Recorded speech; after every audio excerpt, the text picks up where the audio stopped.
to the Bayview Podcast with hosts Andrew Clark and Chris Emery. This is designed to be a discussion on all things life and faith. We hope this serves as a weekly resource and encouragement to you.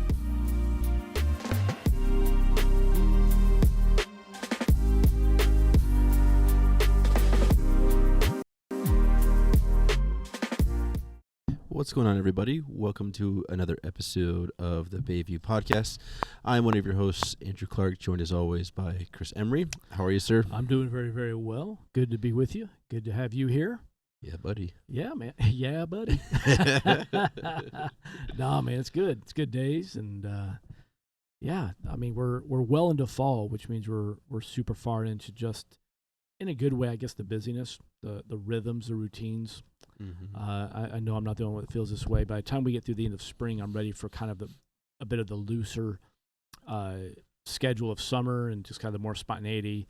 By the end of the summer, it's like, okay, I think I'm ready for a little more routine, ready for the grind, I think. Yeah. So yeah, and for the grind's sake, we've chosen to study through the book of Revelation. Yeah, let's do that. So that was really fitting. Yeah, let's take our busiest time of the year with the most going on, and let's dive into, I don't want to say the most difficult book to preach. I wouldn't say that. But I would say probably wildly agreed upon, probably the most misunderstood, maybe feared, and would you say even avoided book? Yeah, I think all that language fits.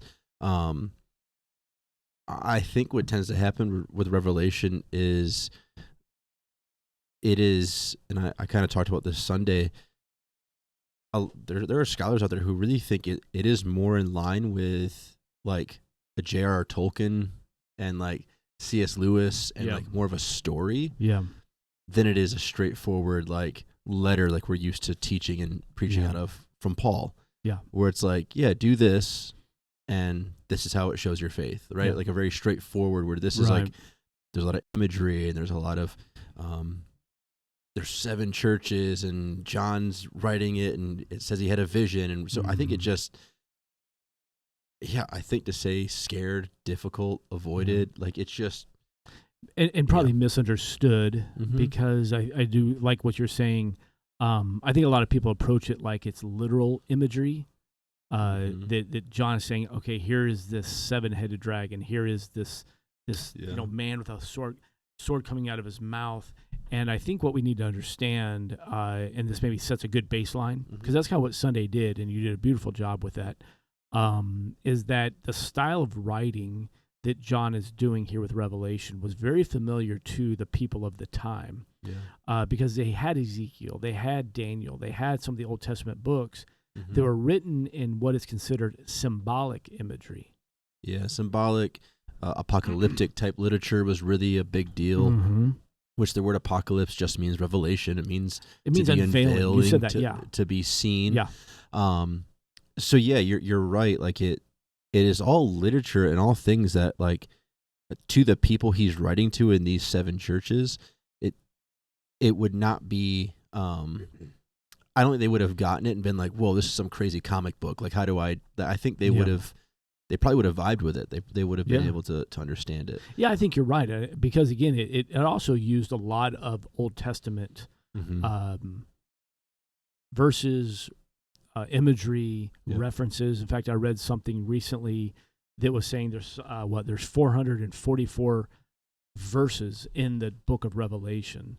And scholars, they differ on the exact number, but there are at least 500 Old Testament references in the book. So that's averaging out to more than one reference per verse. Yeah. So for the listeners of the day, they were very familiar with a lot of what he was saying. Yeah, they could tie it back to what they've probably been taught growing up. Absolutely. Yeah. And they could and so this is something common.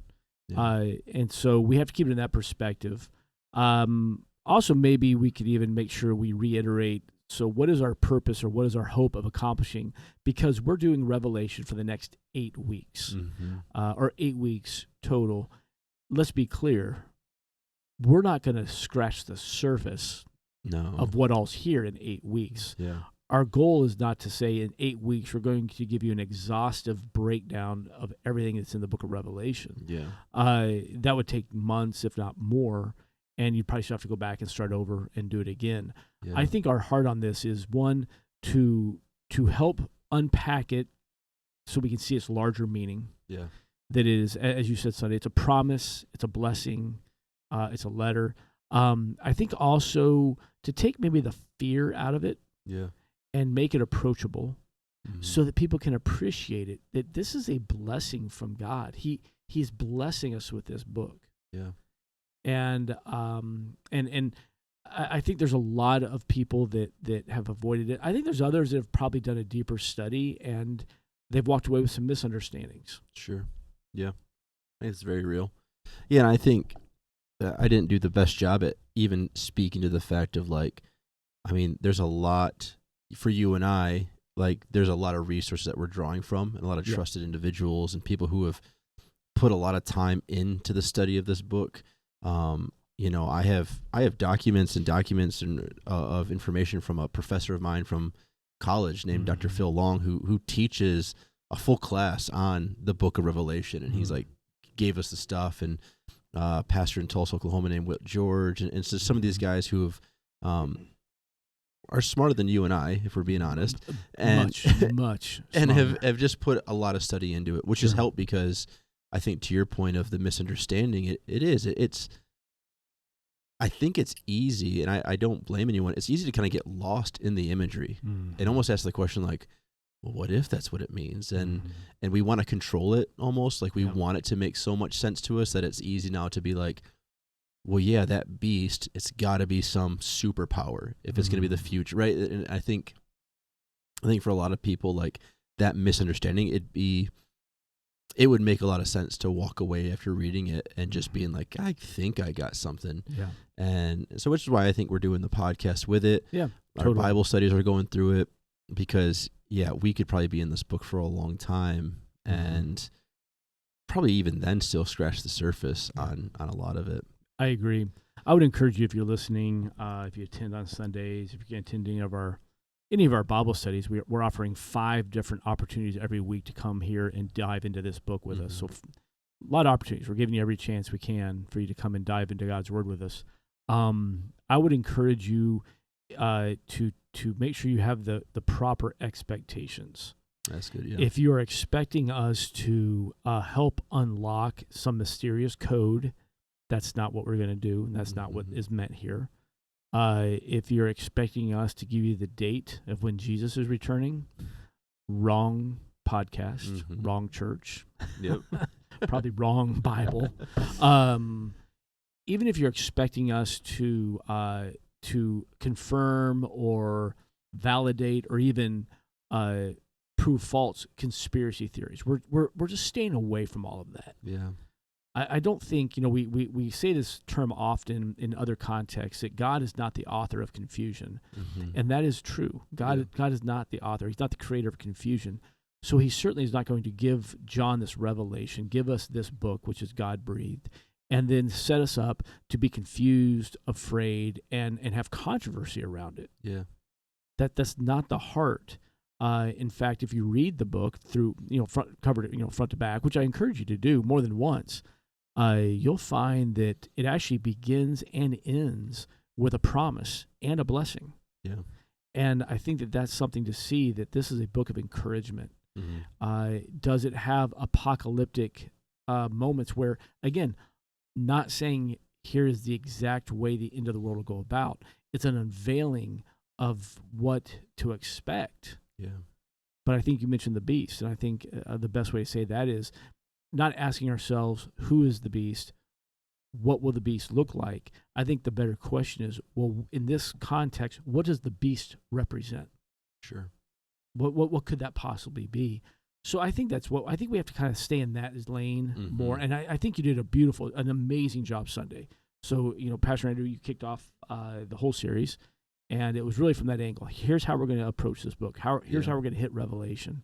And so give us the quick overview. Where did you take us Sunday generally? Yeah, generally it's I was essentially chapter 1, but it was more, and I think I even said this, kind of the classic disclaimer message is what it felt like.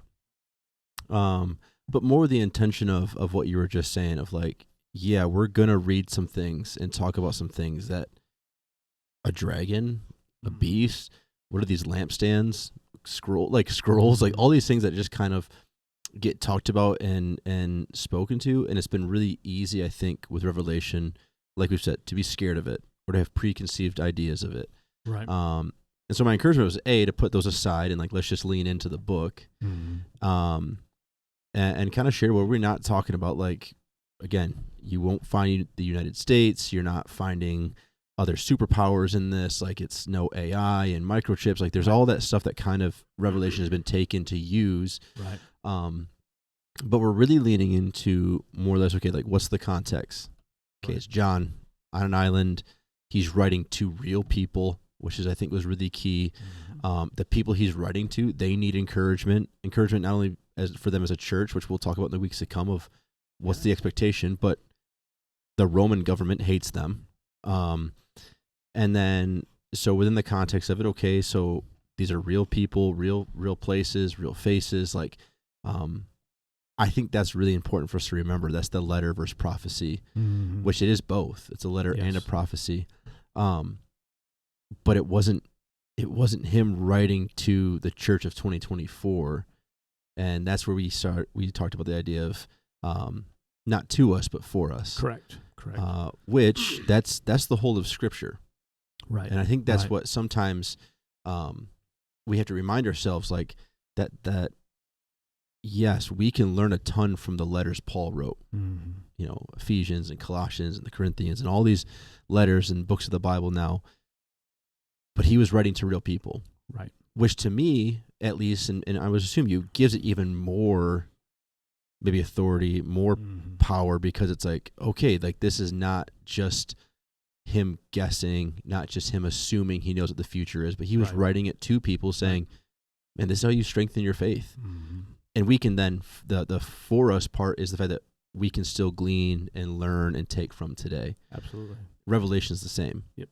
He was writing that to people in these churches, people he probably knew, trying to encourage them and remind them that life is hard, life is tough, but the victory is already won. Yep. That you're in good hands. Like, be encouraged, be bold, keep the faith, because the victory is already won. And that's where we kind of got to 18 of, or verse, I read Revelation 1:12 through 18, which ends up being a description of Jesus and a vision of Jesus. And he even says, I hold the keys to Hades and death. Like, it's that reminder that, like, hey, I've got this. And it's the same reminder for us today. Yep. Yeah, we don't know what the future holds. We know in Christianity and things like this, the church, all this, like, there's a lot there that we're tend to not flow with culture and can tend to be almost put in that corner of being a hater and all that kind of stuff. But keep the faith. Yep. Be strong, be courageous. Yep. Like, it's going to be okay. What I like what is even said in verse 19, he says, write down what you have seen, both the things that are now happening and the things that will happen.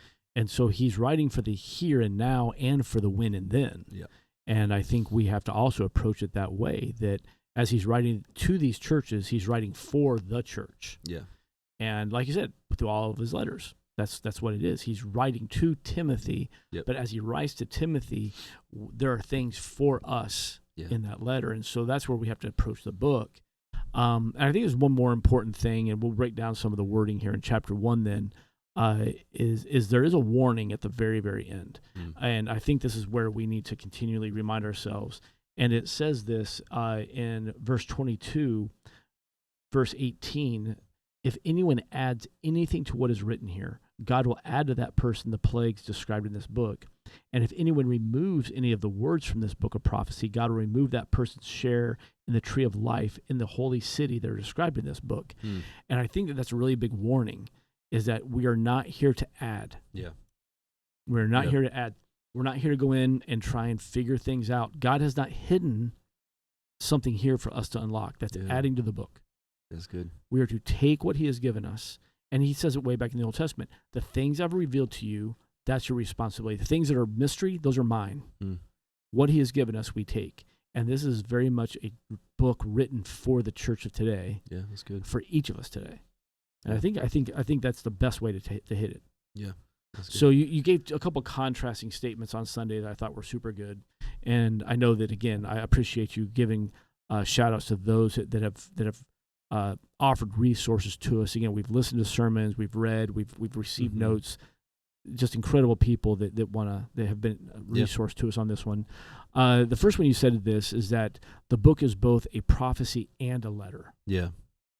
So break that down a little bit more. Like what exactly does that mean to the reader? Yeah, so it's kind of what I was saying of the idea of it's a letter, meaning he is writing it to people. Mm-hmm. And that's important because, again, if we were to read this and some of the language that's in it and some of the it's like if he was just writing it to the church of the future, then it's like why would he have even addressed it to anyone, right? Where we know there's the 7 churches he lays out that he says, John, to the 7 churches, correct. Which means it was written to someone. That's important because I think it grounds it a little bit, and it also reminds us of like we shouldn't be adding anything to it, and we shouldn't be trying to guesstimate what's happening or what's going to happen.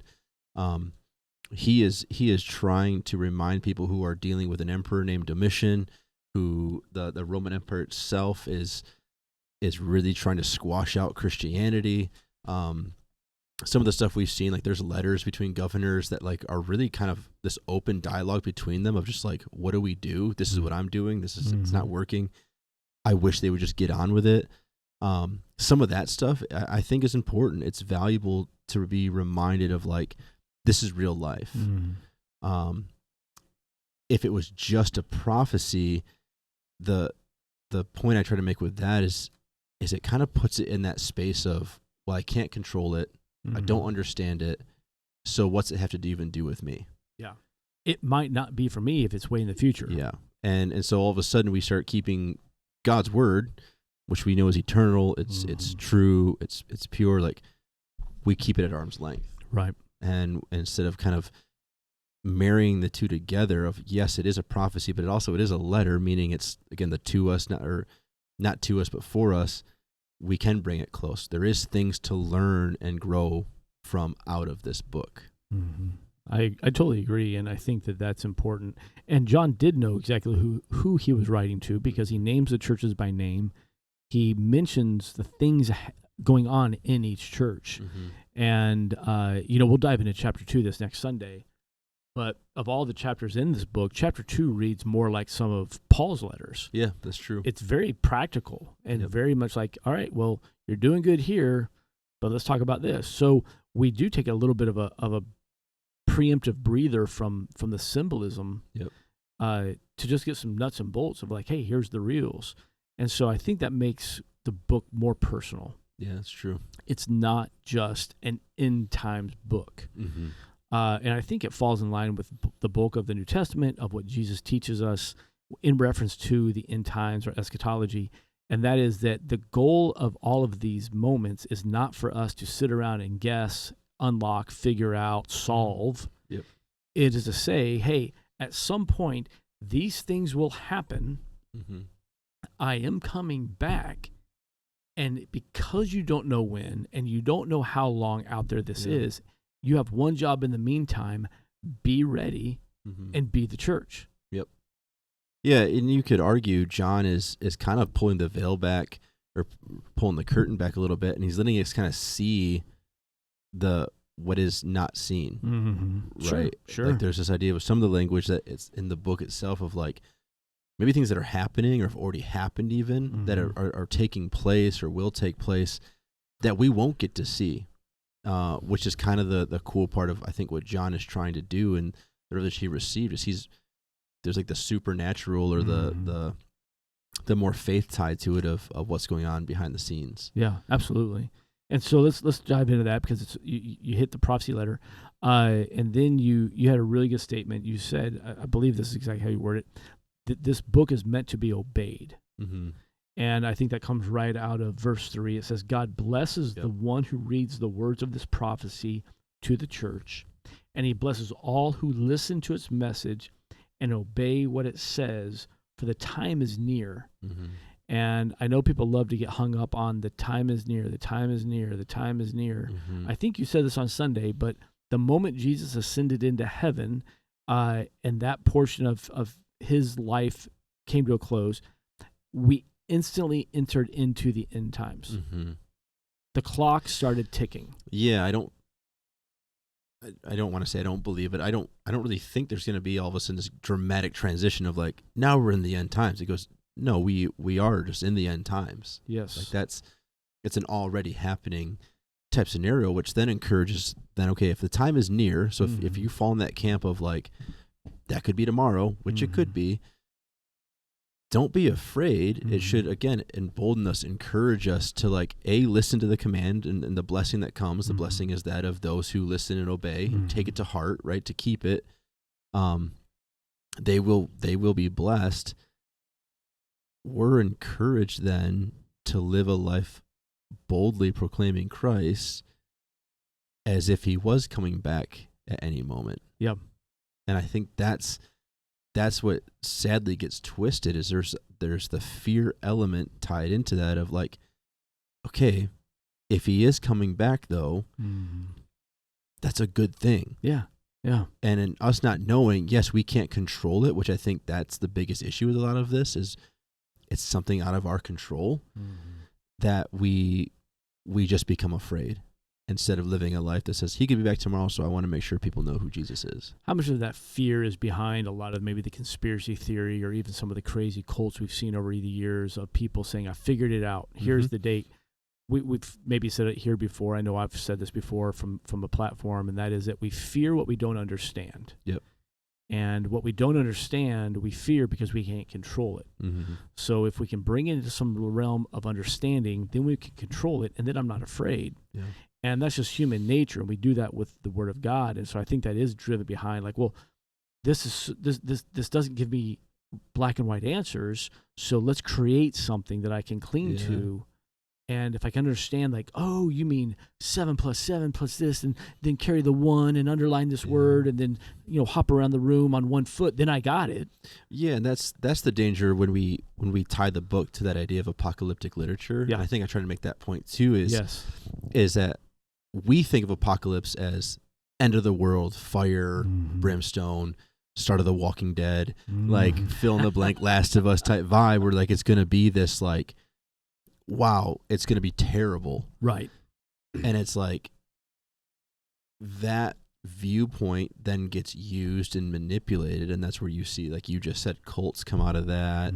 The aliens are going to come. Don't worry, they'll show up at 4. Let's all huddle together. Yeah. We're going to be the remnant that remains, the faithful, right? And we have to be careful where, yes, it is apocalyptic in nature, because we go back to, again, that's what the word revelation, and they're one and the same. It's unveiling the unknown, but it's not apocalypse as in fire, brimstone, the world's exploded. Right. And it's like, I think that when we can separate those two, I think we begin the process of hopefully removing a lot of fear that's tied to. Yeah, I think that's good, because I think the whole concept of the end of the world obviously is a fearful thought. And I think there's a lot of Christians who then approach this book and they approach that topic from the angle of like, well, we know it's going to get bad. It's going to do this. And so there's always this pushing off of it. But I think we miss the opportunity to understand that it's bad now, which means there is an opportunity to be this light now. It's not, the bad's not coming. The bad's here. You pointed this out on Sunday. The author of this book, if it's the John we believe it is, before he wrote this book, he was thrown into a vat of boiling oil. You want to tell John that the bad is still coming? Believe me, the bad was here. Yeah, and I mean, I kind of briefly, but the Patmos, the island he's on, is this an island full of criminals? It's a rocky, gross island. So it's like dude is not living in luxury, being like, oh, Jesus showed me this. It's like something out of the Count of Monte Cristo. Like it's that kind of a place. That when we, in chapter 2, when we get to that next week, when you read what some of these Christians are enduring and going through, the bad is here. Yeah. The time is now. And I think that maybe this is a book of promise. It's a book of blessing. I think it's also a book of urgency. Yeah.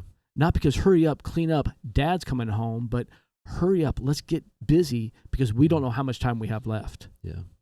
And that's kind of what you already touched on, of like, yeah, we don't know when the day is, so let's live like today is the day. Yeah. And some of the stuff that I've seen other guys talk about that was a good reminder for me, and even pointed to that point, my opinion is when we get caught up trying to decipher and we get caught up trying to decode it, again, we miss the fact that we're already living in the end times already. But one of the things I heard that was encouraged, that I thought was really, really cool, maybe that's not the best word. Anyways, pastor said, he said, are you telling me that you don't think the people of 1940 thought that Hitler wasn't the Antichrist? Exactly. Or fitted like that, like almost this mindset of like that the world hasn't been bad already. Exactly. And that it's just going to get aggressively worse. It's like, no, every sign points to we are already in the end times. And that's not to scare. That's just be the reality and the encouragement even of this. Sure. Like, if you're a believer today, you don't really have anything to be afraid of. Mm-hmm. Yeah. Not in the Western culture. Not in the Western culture, yeah. But even if it is the end times, I would say you don't have anything to be afraid of. Mm-mm. And I think that's what, like, hopefully we'll get out of this series, is that it's like what I tried to read there at the very beginning, the description of Jesus. It's like, it's this big, amazing imagery. Yeah. Like, that's the powerful warrior that I think everyone thought the Messiah was going to be. Yeah, you're right. Not when he came as a baby. Yeah. But that's the beauty, the full view of Christ, of like, yeah, he's both and. Like, that's the lion and the lamb imagery. Which is just such a great imagery. And even that passage you're talking about there where he sees Jesus essentially. And this even, I think, reinforces how we approach the book, that this is a book of symbolic imagery that is communicating a meaning to us. Because in verse 16 it says, he held 7 stars in his right hand, and a sharp 2-edged sword came from his mouth, and his face was like the sun in all its brilliance. So we read that, and instantly we begin to imagine this large fiery figure holding stars and a sword. That's not literal. Yeah. And they tell us that because we zip down to verse 20. This is the meaning of the mystery of the 7 stars you saw in my right hand and the 7 gold lampstands. The 7 stars are the angels of the 7 churches. The 7 lampstands are the 7 churches. So he's saying, listen, you saw this. Let me tell you what you're seeing. This is representing this. And the sword is right out of Hebrews 4, where it says the word of God is as sharp as a double-edged sword. Jesus is coming, and he is speaking truth that pierces bone and marrow. Yeah. And that's what we need to see. And when we begin to step into this world, the book comes alive. I think the entire Bible comes alive. I read something this week that said the best way to understand the book of Revelation is to understand the Bible. Yeah, that's good. Study the Bible. That's going to help you study Revelation. Now, if you want to shorten that in, if you want to go other places, go read Ezekiel. Go read the last half of Daniel, chapter 7 on, because there's so much crossover. Yeah.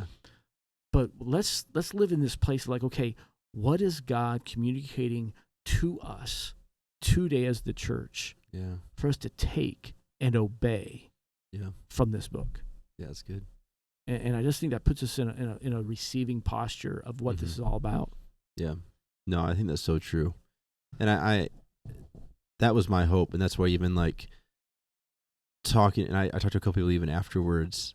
It was like I shared the first time I read Revelation, I was like 12 or 13. Yeah. And just, you finish reading it and you're all wide-eyed.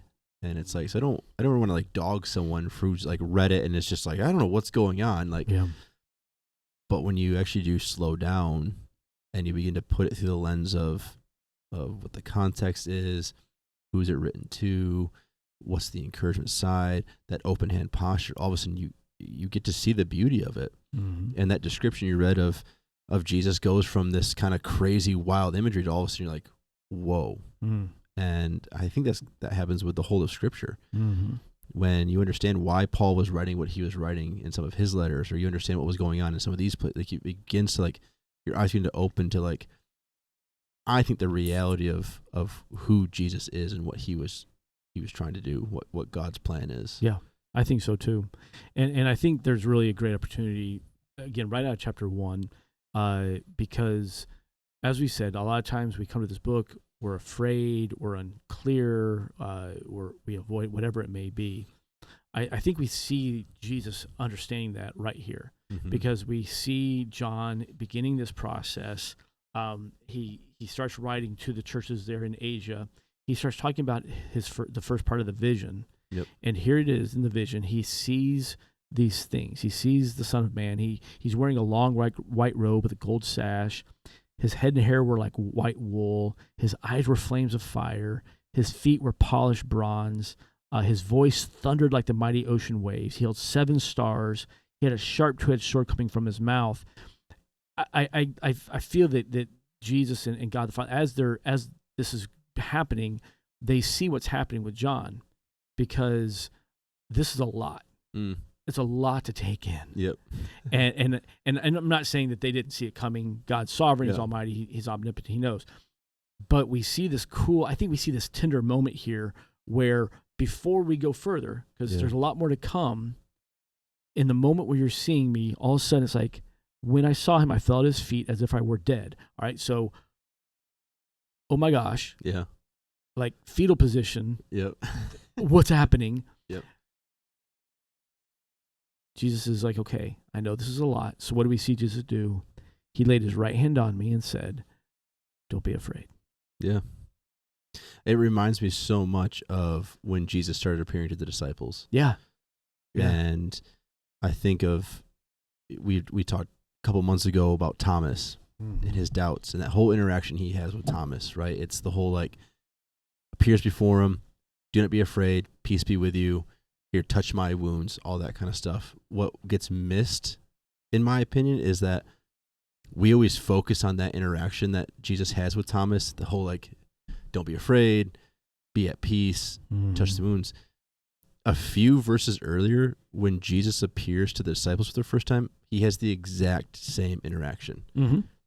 Do not be afraid, be at peace. Don't be afraid. It's the same mentality, because it would be mind-blowing. Sure. Like, it would just be, so imagine them just seeing their friend again, and this is Jesus seeing, or this is John seeing something far greater imagery-wise. Yeah. So a symbol of Jesus' glory and power. Yep. Probably a small glimpse, because he couldn't take it. Yep. But to your point, his first words are, don't be afraid. Don't be afraid. Same thing when Jesus came walking on the water. They thought it was a ghost. Yep. I mean, that's something you don't see every day, right? Yep. I'm sure there are plenty of sailor stories of mermaids and sea serpents and all Sirens, that. yeah. And now it's like, I think in the moment they're like, I've actually never seen this before, even though I've told the stories. And what did he say there? Don't be afraid. I mean, that's a constant phrase throughout the Bible. It's not said 365 times, despite what you want it to be. It's not the truth. Get over it. Yeah. But, I just really found that so calming to me, that this happens right here in the first chapter. And I think that's for all of us, is like, okay, listen, before we go further, before we try to dive in and we start reading about the dragons and the scrolls and the bulls and the plagues and the beast and all of these things, feel this very real sense of Jesus putting his hand on your shoulder and saying, hey, don't be afraid. And I think that had to be so calming for John. Yeah. He's literally on the ground in the fetal position, right? He felt like he was dead. Maybe that means he passed out. I don't know. I mean, that very well could be that means. But Jesus is like, hey, I get it. I get it. I understand this is a lot. Yeah. So don't be afraid, and let's walk this together. Yeah, that's good. And I hope that is a source of encouragement for us as we dive into this. I hope it is, as we go into some Bible studies. And I hope that we don't have to spend too much time shutting down conspiracies and misaligned, theories and interpretations, because that's just not the heart of this. That's not how this is supposed to go. Yeah, for sure. So, interesting. Sure. Well, hey, listen, we're going to be doing this each week for the next 7 more weeks. We're going to be coming back here to break down the next, each Sunday. It's a little bit of a chance to kind of talk in dialogue form of things that maybe we couldn't go as deep into on Sunday. But I encourage you, come back here, Be with us each week. If you can't be here on a Sunday, catch us online, catch us on YouTube, whatever you need to do. And if you're local, I would invite you to come on out. There are multiple times in the coming weeks where each week there's going to be times to stop and dig into this further. Mm-hmm. Off the top of my head, I believe for women, I think it's Wednesday nights at 6:30 or Thursday mornings at 10 a.m. Yep. For men, it's Thursday nights at 6:30 or Friday mornings at 7:30 a.m. You can go to our website and check all that out. For our senior adults, there's a 10:15 Sunday morning. Yeah. And so, again, all of us are studying this together. We're all going to walk this path together. And I think come out the other end, I think you used a powerful word on Sunday, emboldened. Mm-hmm. Emboldened as the church. It is time for the church to be bold in our truth, bold in our love, bold in our obedience, and bold in the things we proclaim. And this is a book of proclamation in a beautiful, beautiful way. That's good. So, cool. Good. Well, hey, thank you so much for being with us. We look forward to this little bit of a journey we're going to go on. If you are like, wow, I want to come back every week because Chris and Andrew have every answer. Nope, that's not the case. We're learning with you. We're learning from others. There's so much here. But if you're looking for a place where we're going to have just some dialogue and just talk it out and just see what God continues to teach us, then we'll be here each week. And if you've not done so, hit subscribe, whatever platform you're listening on. That way it just pops right up for you. You don't have to go find us every time. Other than that, we'll be here again next week. Till then, it's Chris, it's Andrew. We are out of here, and we'll see you next time around.